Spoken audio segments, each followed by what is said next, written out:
Hello and welcome back to another episode of the Chronic Fatigue and Burnout Recovery podcast. Today I'm going to be doing a listener suggested topic, which was sourced from Instagram. So recently I asked on my Instagram profile if anybody had any suggestions for some topics for the podcast. I did get quite a few suggestions, and thank you so much if you suggested a topic. There were some topics which were suggested that I've actually already covered on the podcast. So there are, at the time of recording this, I think this is episode 106, if I remember correctly. So there are 106 episodes, and I've covered quite a lot. So if there's something specific that you want to hear me talk about, you can always search through the archives on my blog, or I think you can even search through Spotify or iTunes to find episodes on particular topics. I know you can definitely do a search on Spotify.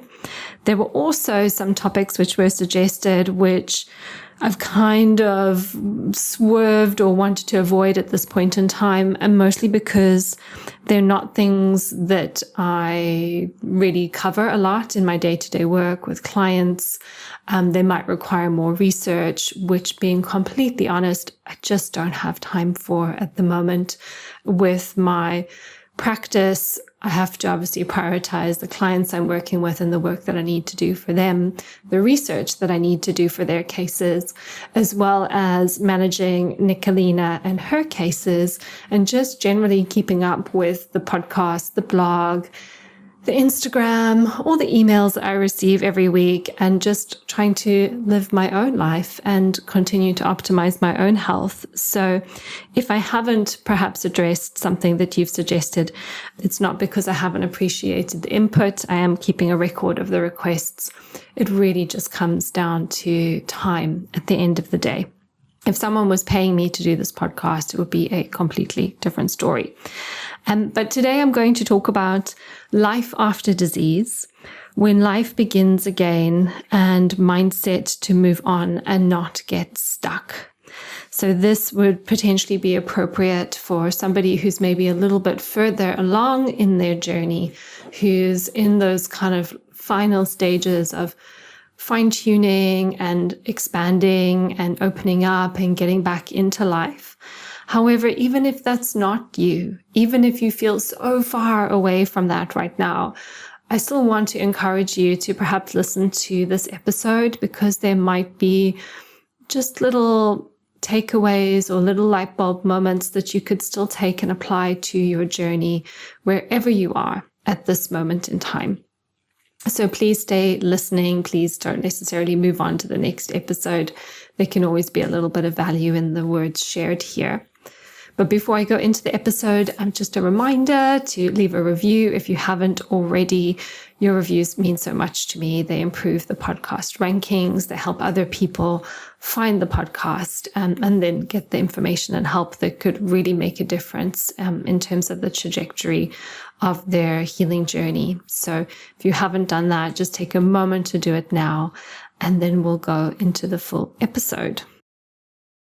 So where I would like to start in terms of answering this question, which is about, I guess, having the confidence to start to expand and do more and engage more in life, and also about how do we overcome the challenge if we do feel stuck and we can't move forward. And where I'd like to start is just by saying that healing happens when we connect back to ourselves. I've maybe said this a few times on the podcast. I know I've said it a few times on social media, but ultimately, even though I talk about supplements and diet and fasting and testing and heat stress and cold stress and all of these different things that you can do on your healing journey, the very foundation, or at the very core of our healing journey, is this ability to come back to ourselves, which for me ultimately means connecting with our nervous system and learning the language of the nervous system, which is what I teach in Nurturing Resilience. Once we're connected to ourselves, we can really start to understand ourselves better and understand our needs better, And then to take it one layer deeper, once we are connected and once we have cultivated this better understanding of our needs, then the next thing is to actually honor our needs. And this is a really beautiful thing, because when we are slowing down and taking the time to connect to ourselves, to really listen to ourselves and to really nourish ourselves and give ourselves what we need, whether it's space or boundaries or a food or a movement or whatever it might be, this is the place in which we heal. And this is such an important part of healing. I really just believe that we can't get there unless we've built this connection and this ability to attune to ourselves moment by moment and meet ourselves where we are moment by moment. And this doesn't change as we progress through our journey. Whether you are, in the lowest of lows, bedbound, hardly able to do very much at all, or you're out in the world but still experiencing some symptoms and some fatigue, this is something that we all need. And it's not just a thing that we need as sick people, and I put in air quotes, but it's something that all humans need. It's something that is missing in our society as a whole. This ability to tune in and connect and honor and really meet ourselves where we are and give ourselves what we need. Because most of us have overridden our own needs and wants and desires to meet a society that isn't necessarily set up for human health, and also just learned behaviors based on our conditioning. So going back to the episode on energetically expensive personality traits, where we've learned to be certain ways to ultimately receive love and to maintain attachment, and to maintain connection in our lives. But sometimes in doing that, we've lost connection to ourselves. And in doing so, we lose connection to our needs, our wants and desires, and ability to honor them. So understand that even though your dysfunction, so to speak, has manifested in an illness, these same challenges are manifesting in people who appear healthy, just in different ways. And so as human beings, we need to come back into connection with ourselves. We need to meet our needs. We need to be able to honor ourselves. Therefore, to come back to this question, which was about moving forward life after disease, we need to take that same approach. The question was really about how not to get stuck. And when I hear the word stuck just comes with a sense of maybe self-protection, maybe freeze, maybe fear, constriction. There's definitely a lot of, speaking through a nervous system lens, there's a lot of activation that comes from this word stuckness. And understanding that stuckness is also part of life. We're not supposed to be perfectly regulated human beings all the time. Healthy people feel stuck in their lives. People who have moved through a chronic illness experience will also feel stuck in their path through the illness experience. So it's important to understand that staying stuck or stuckness is human. And it's definitely human for somebody who has been through an experience, an illness, when it wasn't safe to expand. When, we tried to do more and we got PEM, or we crashed, or we could no longer work, or we could no longer exercise, or we could no longer engage with our family in the way that we wanted to. And we had to continue to make life really, really, really, really small so that we could just manage our day to day. And so just kind of speaking to that from an energetic and a nervous system perspective, we had to contract. We had to contract our lives. We had to shrink our lives. We had to pull everything back in our lives so that we wouldn't expend too much energy. So there's a self-protective energy conservation strategy that we've learned to help manage our dis-ease. All of us have probably got a similar strategy, but our strategies have also been unique to us. And they might look like, resting a lot, might look like turning down social events, invitations, being very, very rigid about pacing, avoiding physical challenges, and just as a whole, pulling back on anything that would potentially be perceived as too much. And yes, in the short term, that was probably super helpful for you. It's probably been very helpful for all of us at times to be doing less, because at some point in time, we were doing too much for our system. And so we pull everything back. But then as we start to heal, there's a natural expansion which is going to take place because we want it to take place, and also because our body allows it to take place. But sometimes it's difficult, as you probably already know, to reconcile how much is too much, how much is too little, when the body can be unpredictable and it's not always clean cut how the body will respond to different things. So I just wanted to name here that there can be a lot of fear and constriction around expansion, because once upon a time, expanding, doing more, experiencing more of life and your own aliveness wasn't safe. And the body has probably developed a lot of holding, rigidity, self-protective patterns to keep you safe. And that's essentially what we're coming up against as we get back into life. But that's also what can create the stuckness if we don't know how to work with it. So what do we do? Well, the first stage of change is always awareness.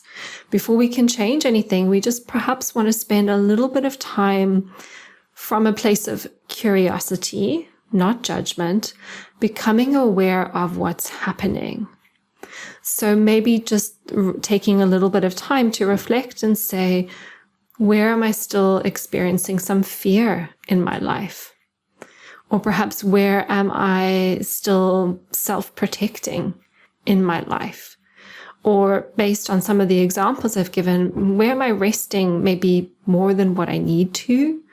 Or maybe where am I turning down social events when I actually don't have to anymore? Or where am I avoiding physical challenges where I actually don't have to anymore? Or where am I being too rigid with my pacing? And is there, a capacity to maybe pace a little differently, do a little bit more, rest a little bit less?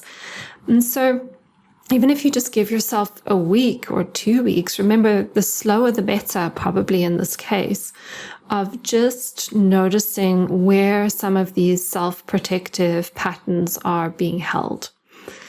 And then once you've kind of got a good sense of some of them, remember, there's always going to be more. Even me sitting here talking to you right now, I still have some of these patterns, and I'm still working through some of these patterns. And as human beings, we all have patterns that we're working through, even those who have never experienced a chronic illness. So you don't have to fix everything at once.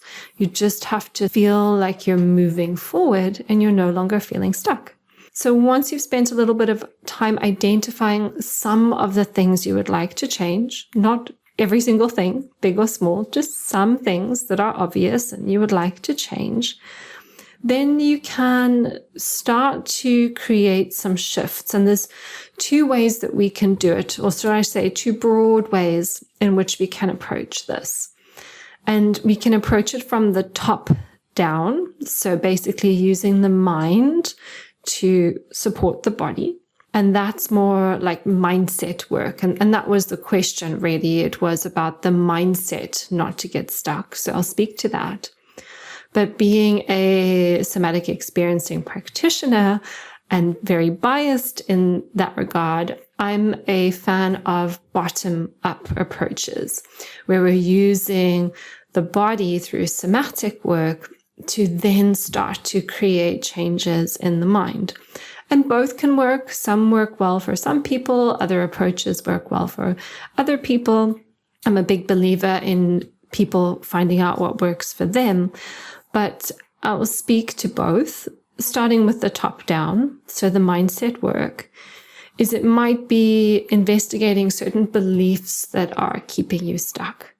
what am I believing about my ability to progress? What am I believing about my health? What am I believing about my illness? What am I believing about where I am in life right now? And how are these beliefs helpful to me? Because they may be helpful because they are self-protective. And how are these beliefs potentially a hindrance to me? And something else which I know a client I'm working with recently has found very useful is also look about what are your beliefs about being well again? Because often there can be fear, believe it or not, associated with being well. You might now have to make a big life decision, like, do I have a baby or do I not have a baby?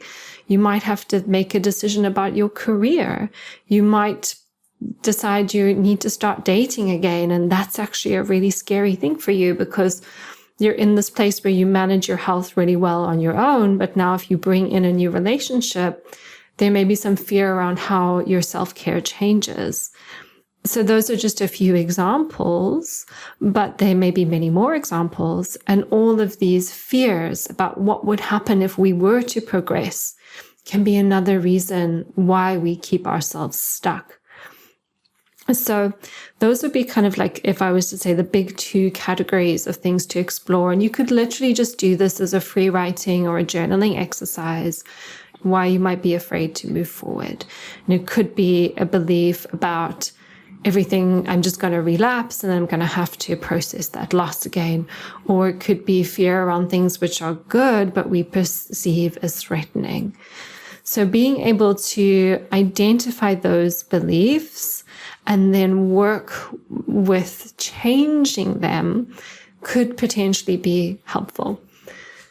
And it's a lot to go through in this kind of podcast episode, but if I was working with a client and we'd identify some core beliefs, we maybe then look at what they would rather believe or what would be more helpful for them to believe, and then ultimately gather evidence to support the new belief and then gather evidence to disprove the old belief.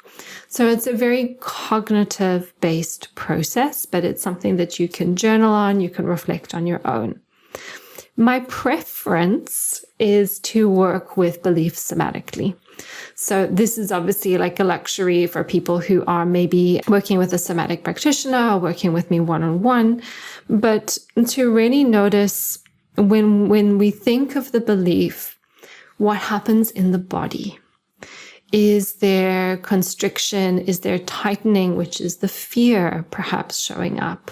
Or is there just a shutdown, a disassociation, or a collapse, which could potentially be that the belief is just so overwhelming that we've just completely lost ourselves, thinking about the future and thinking about moving forward.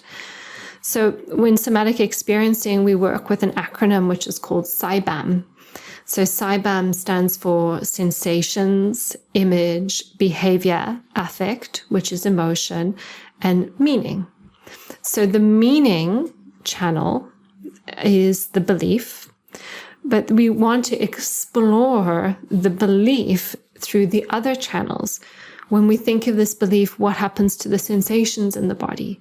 Are there any images that come to mind?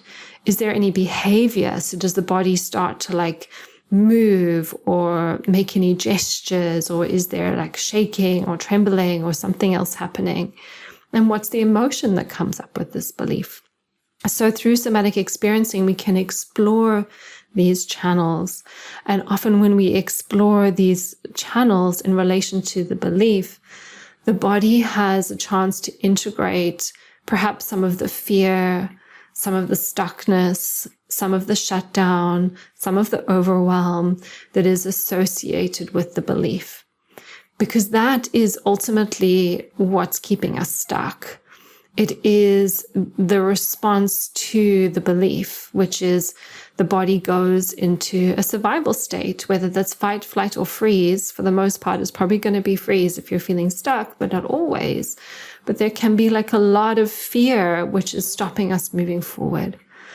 So to very, very simply answer this question in terms of how do we cultivate a mindset that stops us from getting stuck, It's really about being able to work with the fear of progressing. And that we can do somatically. Yes, we can also do it from a mindset perspective, but being the biased somatic experiencing practitioner that I am, I would say doing it somatically will really create that body-based change in the nervous system, which will allow you to progress and progress and progress. And then it is a case of just moving forward. Once the body feels safe enough to move forward, and you've identified where you're exercising these patterns of self-protection, like the excessive resting or turning down social invitations or avoiding physical challenges or whatever it might be, then what we want to do is not suddenly like go and do something drastic. Of course, you can try that if you really feel up for it, but rather we like to use the principle of titration. So titration is just doing like a teeny, tiny amount. So just starting to create change, just one little drop at a time, just doing something a little bit differently, and then giving the body space, giving time for integration, giving time for processing, giving time for the body to go, oh, that wasn't that bad. And then we can make another change. And then we can make another change. And very gently and slowly, we can expand our world further and further and further. And the best way to move forward is slowly, patiently, and compassionately. So if you're noticing that you're stuck, it's not about getting frustrated. Of course, we can work with that frustration as well. That frustration may need to be processed. But once we've dealt with the frustration, then it's a case of just like really this idea of honoring. There's fear here. There's something which I'm afraid of, which is stopping me from moving forward. And how can I hold those parts really, really gently, really, really compassionately? How can I kind of really intuit what I need or attune to what I need and honor those needs? Because very often it's just once we are able to attune to the fear and be like, oh, you're just afraid. Just even acknowledging that can create a change in the system, which allows for just that little bit more openness to move forward. And so it's not about taking like big steps and jumps forward. We just want to feel like there's movement and there's momentum, and understanding that there will be moments of stuckness, and then there will be moments of a little bit more opening, and then there'll probably be some moments of stuckness again, and then there'll probably be movements of more opening. So there's always this sort of flow of expansion and contraction, expansion and contraction. And we just don't want to get stuck in one or the other. Too much contraction is the stuckness. Too much expansion will probably start to become overwhelming because we're not used to it. And then that will probably revert back to stuckness again. So it's just acknowledging that the stuckness is not bad or wrong. It's just a call for attunement. It's a call for inquiry. It's a call for awareness and curiosity. And then hopefully you can work through it, given some of the tools that I have shared with you in this podcast episode today. And if you are interested in learning a little bit more about how to approach this somatically, you could always consider joining the Nurturing Resilience subscription. The Nurturing Resilience subscription is my 12-week nervous system group program. And even though this program is for people who are experiencing chronic illness, even if you are at the end of your journey, you will learn tools in the program that will still be incredibly helpful to help you navigate life, to help you develop that greater connection with yourself, and then also learn tools for overcoming freeze and working with fear and starting to use these principles of titration and self-compassion and gently and slowly moving forward. So if you are feeling a little bit stuck in your progress and you haven't explored somatic work yet, it could also be a really great tool to add to your toolbox. And I've done my best to make it really affordable. You can join for just £39 a month, cancel at any time. So if you hate it, you haven't lost too much money, you can cancel after the first month. But hopefully you'll love it and you'll stay in the community for a long time.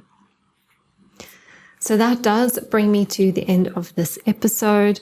I hope it's given you some food for thought in terms of navigating stuckness, in terms of life after disease, but maybe even navigating stuckness in general, no matter where you are in your healing journey.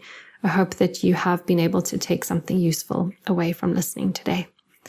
So I will see you in the next episode, and have a wonderful fatigue recovery day.